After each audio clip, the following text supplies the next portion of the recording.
Thanks for tuning in to The Real Deal Show, brought to you by ebodyboarding.com and Tribe Boards.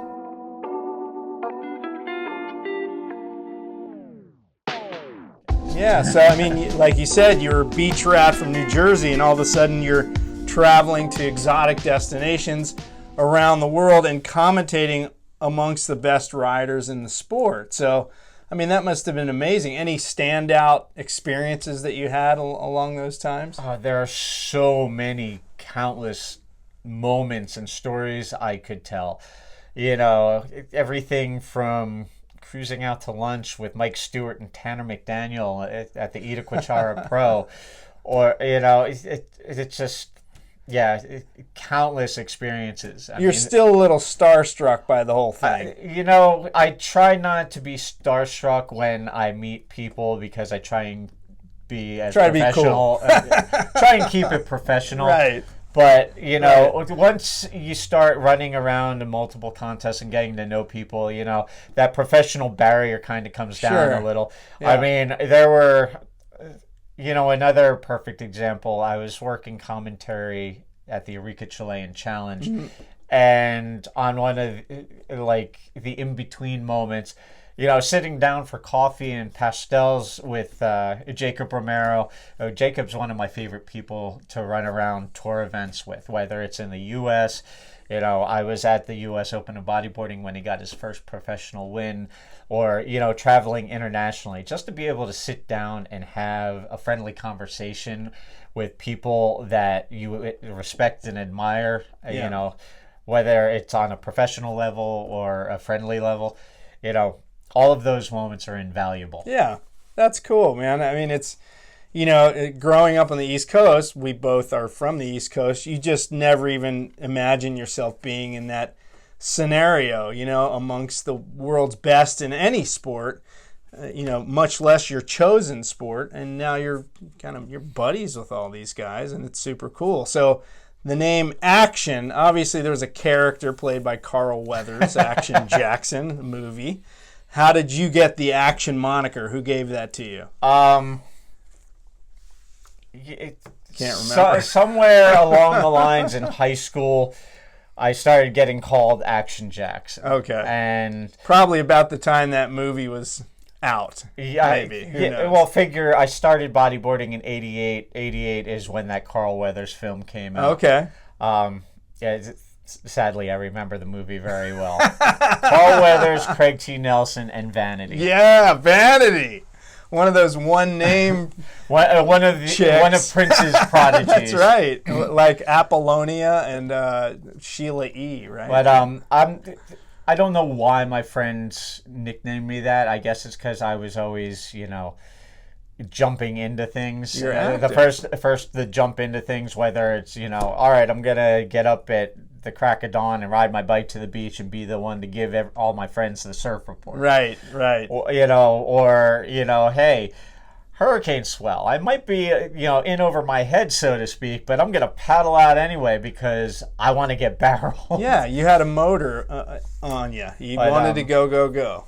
But over the years, I kind of just lived up to it. If somebody needs help with something, I'm the first one to volunteer. Whether it's hey, do you have a Band-Aid because I whacked my knee on something and I need a Band-Aid. Yeah. Or hey, can you help with contest setup, event setup? Can you help out at the surf shop? Can you help out with this? I'm one of those people that loves to just jump in and lend a helping hand. Which is awesome. And we'll get to something that you lent a helping hand to recently in a minute. But so let's go back. You were in Brazil. You lived there for 5 years. You were married. Things didn't work out. I think it's safe to say that you said, I'm going to cash in my chips. I'm going back to the roots, right? You said, I'm moving back to Jersey. Yep. So how did that all come down? I moved back to New Jersey in December 2017. Yep. And Mother Nature being the cruel woman she is, I land in JFK Airport in New York in the middle of a snowstorm. Oh my gosh. I was like, welcome home. Yeah. You've enjoyed nice weather for far too long. Time to give you Rio. a crash course on what you've been missing. Oh, man. But I came back, and honestly, not long after I got back, John Mangini and then Jacob Vandervelde started talking to me about, pitching me to Debbie Caldwell at Custom X to bring me on to the team. Obviously, I don't compete anymore, or I haven't in a long time, but they thought it would be a good idea to bring me on as a brand ambassador and a mentor for the younger kids. Yeah. So that happened, and then and you got a job. You started working. I've kind of been bouncing around from different jobs over the last 4 years that I've been back. I worked as a barista. I worked for a cleaning company. I was an innkeeper for a short while. I worked for Adidas. Yeah. I've really enjoyed working for Adidas because, I'm not going to lie, getting my running shoes at 50% off, not a bad deal. Now, you were living, you're doing all these different jobs. Were you living back with your relatives, any of your relatives, or by yourself, or what? For the majority of the time I've been back, I've been living with the youngest of my 3 younger sisters. Got it. And she's been super cool to live with and spend time with, because obviously for 5 years down in Brazil, I wasn't getting to see family very much. Sure. So, but so the jobs have just kind of been a means to an end to pay the bills until I figured out what my game plan was moving forward. Because obviously, anybody who's been through a divorce, you kind of just try and pick up the pieces, take it all in, learn your lessons, and then figure out what you're doing moving forward, which was pretty much what I've been doing in New Jersey. But fortunately, I had, solid support network, friends, family. I had John Mangini, not long after I got back, called me up randomly on a Friday. What are you doing this weekend? Got nothing planned. I'll pick you up at 6 o'clock. Where are we going? What are we doing? We're going up hunting for waves. Yeah, and we drove up to New England. So it's like you slid right back in where you left off. Yeah, and the surf shop I ride for in Belmar, Eastern Lines, they welcomed me back. I've been joking around that like I'm their OG, old Grom.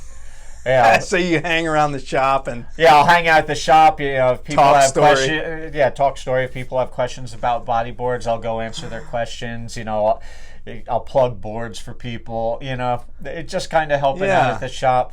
And I'm the 46-year-old shop Grom right now. Nothing wrong with that, so man. It's all good. I'm the 57-year-old shop Grom here, man. So I get that. Okay, so you're living in New Jersey. You're now, I should say, you're still living in New Jersey. That's going to change soon. We'll get into that in a minute. But you have a big event coming up in September over there in Jersey that you're heavily involved with. Talk about that. Yes, September 9th through 12th is the Belmar Pro. We're back after a year off because of COVID. Yeah. Super stoked to have the event back. And this year, not only are we returning the Custom X Men's Bodyboard Open, but we will also have the Snot Nose Wax Women's Bodyboard Open. Since it's the first year, we're only doing 8 available slots, enough for 2 semis and then a final. Yep. Thankfully, Custom X is supporting the men's again, and Snot Nose was cool enough to come on to support the women. They actually reached out to us. Nice. And when I went to Eastern Lines and spoke to the event promoter and asked about adding women's bodyboarding on, my main thought was not so much the competition end of things, but using it as an opportunity to create visibility for women's bodyboarding here in the U.S. Yeah. Other places in the world, Europe, Brazil, women's bodyboarding gets a ton of exposure, has a ton of talent. There's bodyboard schools, and it's, extremely prevalent. It gets a lot of respect. Yep. And unfortunately, it's not like that here in the United States. It's something that's bothered me for years. I used to talk about, trying to get equal pay for, like, equal prize purse for women's bodyboarding. And people looked at me like I was nuts until the WSL went ahead and did that. Yeah. So in order to create maximum visibility for the women's bodyboard open at the Belmar Pro, I was like, I need to get a marquee rider. Yep. Thankfully, 2018, women's world champion Ayaka Suzuki from Japan will be attending. So I've got one big name. I'm hoping that we'll be able to fill out the other 7 slots with women's competitors from here in the U.S. I'm looking at all of you ladies here in California. I would love to have you out in New Jersey.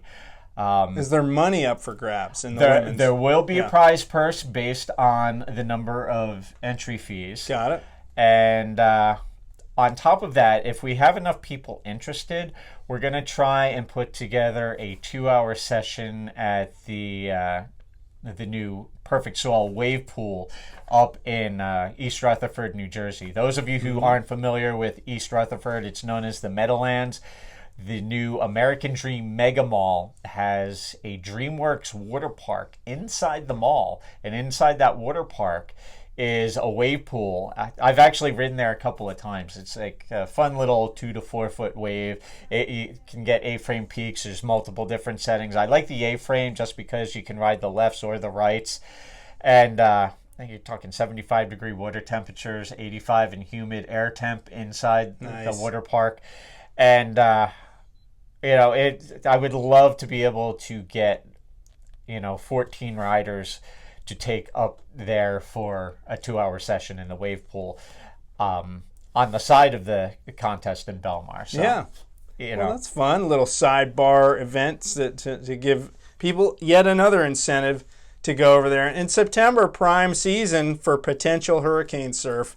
Crossing fingers, right? Yeah, that's the main reason the East Coast has a lot of contests going on that time of year, because it's prime hurricane season.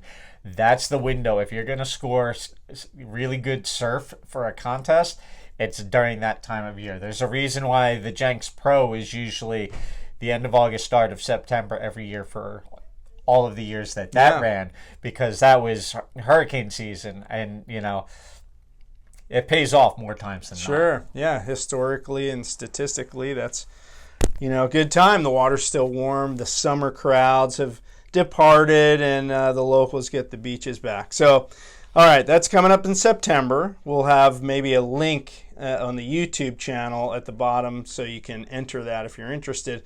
So, Steve, recently you said, I'm going to fly out here to California and help Patty Serrano. Now, we've touched on the Real Deal show and on our social media on the event that happened July 10th down in Carlsbad, which was a celebration, the Golden Jubilee for the 50th anniversary of the invention of the bodyboard. And you were really the kingpin in kind of running that whole event. How did that all happen? Again, going back to you saying you're the guy that always wants to help. Well, honestly, I was just one part of the whole team that made that happen. Obviously, Patty Serrano was on point with everything. And, the day of the event, I was the guy with the clipboard, telling vendors where to set up their tents and, troubleshooting. But it was a full-on team effort. And, it was... I'm almost at a loss for words even now, a week and a half later. Yeah. Because it was just so many incredible moments, so many legends of the sport of bodyboarding came out for the event. We had, some people were estimating we had upwards of 500 people at its peak that day. And Boogie Expo went really, really well. There's always room for improvement, but for a first year, it was an incredible event. And to have Tom and Marcia Morey there, you almost said Brady. Almost, yeah. To have Tom and Marcia Morey there, Sol Morey there, yes, and then to have all the legends, BZ, Fred Simpson from Viper. You just picked my brain on that one. He said he's talking about Bobby Zabad, who was one of the first employees at Tom's original factory. And obviously having J.P. Patterson there, Keith Sasaki. I could rattle off a list. It was a who's who of 80s and 90s bodyboarders. We had guys from the 70s like Joey Gibbs. Yeah. And it was just a phenomenal experience. The vendors were happy. The bodyboard clubs that took part, we were lucky enough to have, South Bay Bodyboarding, Boogie Land, San Diego Bodyboarders. Yeah. We had Bodyboarding US there. Pacific Northwest. Northwest. Came down. Yeah, Kevin Opie Broadley took care of the barbecue, Opie's Smokehouse. And it was just a phenomenal experience. Yeah. I mean, me personally, being able to interact with a Tom Moray like that, it's beyond anything I could have ever imagined as a kid. It's really cool that, we're able to celebrate that milestone in the sport with the man who invented the boogie back in 71, because future generations, Tom's 88 years old, he won't be around forever, and we're still here, and we've dedicated our lives to this sport, and it was such an honor. I've known Tom for 40 years now, but it's always a pleasure to hang out with him and really to see how much joy everyone else gets out of being able to interact with the man who invented this thing that they've all dedicated their lives to. And that was the cool thing about that event for me.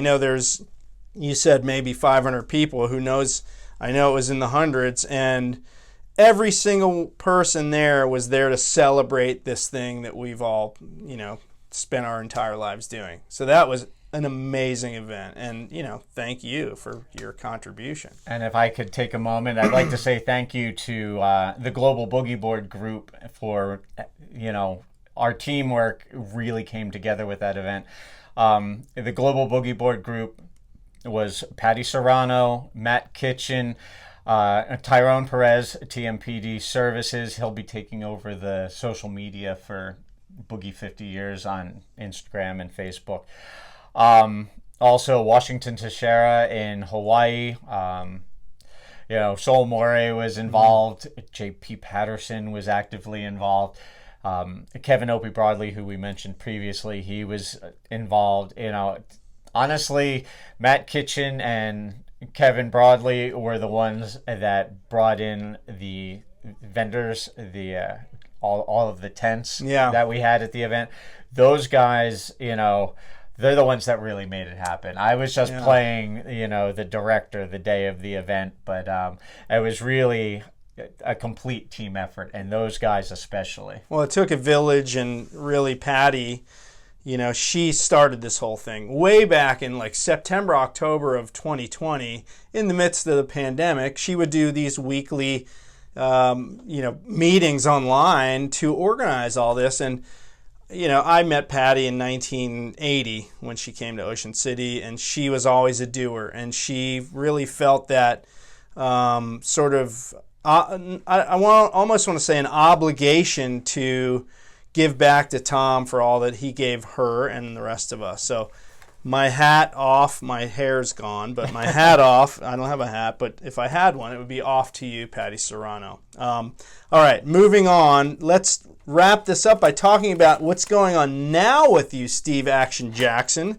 You have made the executive decision in your life to relocate from your beloved New Jersey to the Golden State. What the heck are you thinking? Now, I know what you're thinking because I've been here for 34 years. Yeah, I've had a lot of people questioning my decision to move to California, telling me, hey, most people are trying to move out of California. Well, I hate to break it to you, boys and girls, but New Jersey, besides being the most densely populated state in the U.S., also has one of the highest rates of people moving out of the state. Wow. And I'm about to join those ranks. Okay.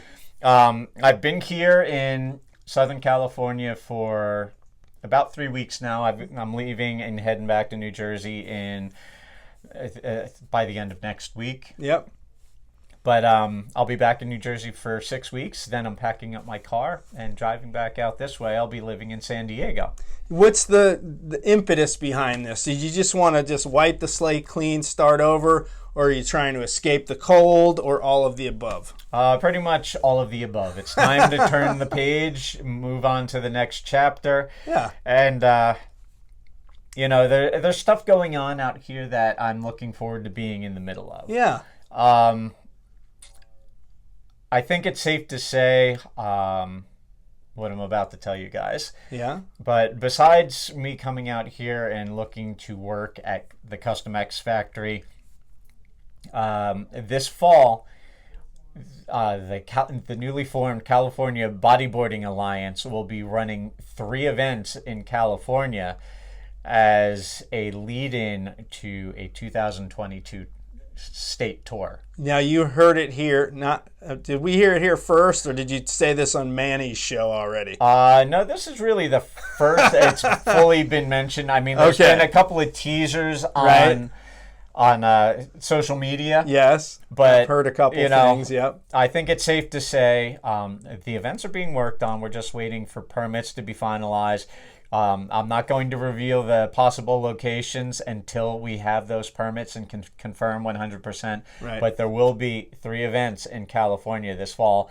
And on top of that, the Ocean Beach Bodyboard Festival has been confirmed for November. So that will be returning after, again, a COVID interlude. Right. So there's some really good things going on here in California. Yeah. And you want to be here to experience that. Well, fortunately, I've already been asked to be one of the announcers for the California Bodyboarding Alliance. As you should I be. plan on being at the event to work as a commentator. But I'm also going to start competing in the Masters. Yeah, you got to do events. the Masters. I'm coming back to compete. Just don't beat me. Oh, please. Manny Vargas asked me when I first told him that I plan on competing in Masters Division events. He's like, who's your competition? I was like, I don't know. I'll find out. But my biggest concern is Reale. Oh, jeez. Oh, my gosh. This guy's 57 years old and still doing backflips. I'm in trouble. I'm trying, man. That'll be so cool, man. It'll be cool to have you out here. And you'll be able to surf every day. I know growing up on the East Coast, there's times when it'll be flat for 2 weeks straight. You won't get in the water, but here it's rarely completely flat. So I'll put it to you this way: in roughly the month that I've been here, I've been out in the water more than I have in the last 2 months in New Jersey. I've been getting out in the water almost every day, and just to touch on something you mentioned. Yes, I am doing my best to get away from winter. Yes. Yeah, winter in New Jersey is a frigid hell. Well, that's the funny thing, Steve, is you're going to find in the winter here, when the water's 58, everyone's going to be talking about how freezing it is, and you're just going to laugh at them. You're going to be like, you call this freezing? There's 58? no snow on the beach. Yes. You can be quiet now. Yes, exactly. And the sun is out. It's like 65 degrees in February here in the middle of the day, and people are like, oh, it's freezing, man. And you'll be like, man, we'd be in spring suits back at home. So, well, that's cool, man. So you're going to be living in San Diego, working at Custom X. Yeah, I've already found a place in San Diego, and then working in at the Custom X factory in Oceanside. A little bit of a commute, but yeah, I've dealt with worse on the Jersey Turnpike and the Garden State Parkway. Well, the cool thing about Custom X is still run, owned, and operated by Debbie Caldwell, who started the company 1988. Am I right on that? 1987. Next year will be 35 years that Custom X has been around. I think it's the oldest bodyboard company continuously operated by the same person in the world. It's one of the last bodyboard companies that still hand shapes boards here in the U.S. Yep. And on top of that, Debbie Caldwell is one of, if not the only, woman shaper in the bodyboarding industry. Pretty cool. She worked for Tom in the early days. Yep. Shaving boards at the Tom Mori factory. So That's as OG. I'm not really into hip hop lingo, but that is as OG as it gets. Debbie Caldwell and her sister Patty Serrano. They're related. Yep, that goes to follow. Yeah, Debbie is Patty's younger sister. Yep. Just in case you guys didn't know that, so there is that connection.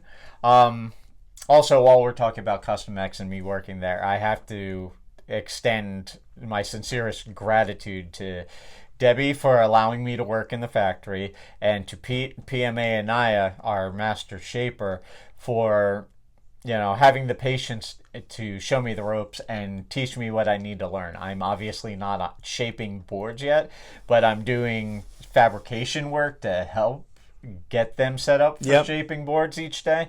And I have to be honest, the work shift works perfectly. My fabrication is the production time is 6 a.m. to 2 p.m. Yeah. So I have my entire afternoon. I'm looking forward to some afternoon sessions at Oceanside Pier. Oh, yeah. And, you finish the session, then you go get a burrito. I know you're an aficionado of burritos, apparently, Steve. I love my burritos. You're going to be eating lots of burritos out here. California burritos, machaca burritos, carne asada burritos, you name it. Oh, man, the stomach's grumbling just hearing Steve talk about that. So, all right, so we've covered a lot of ground here with you, Steve. Obviously, there's a few pockets of stuff that we didn't get to, but I think this is a good stopping point for you right now. Obviously, as we get into these events that are coming up in the fall, God willing that everything works out, we'll meet again. We'll have another chat, and you'll be working with Manny probably a little bit too on Manny Vargas's show and his podcast and stuff too, right? Yeah, one of the great benefits of moving out here, on top of everything else I've already mentioned, is Manny and I will be able to do our Pitted with Action and Manny V podcast on Monday nights together in the same location, as opposed to me in New Jersey with sketchy Wi-Fi. Well, that's good. So we'll look forward to that. I'll be tuning into those when I can as well.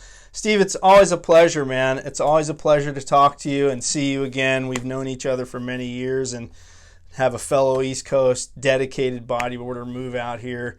It's going to be fun, seeing you a lot more often. So, well, Jay, thank you for having me here, and thank you for all of your influence, inspiration, and your friendship. My pleasure, man. Looking forward to many more years of the same. So, folks, Steve Action Jackson, he is the man. We're stoked to have had him here today. If you're watching on YouTube, give it the thumbs up if you like this, and don't forget to put in some comments. And if you're listening on the podcast, thank you very much. We look forward to seeing you on the next Real Deal show. And that'll do it for today. Over and out. We will see you in the surf.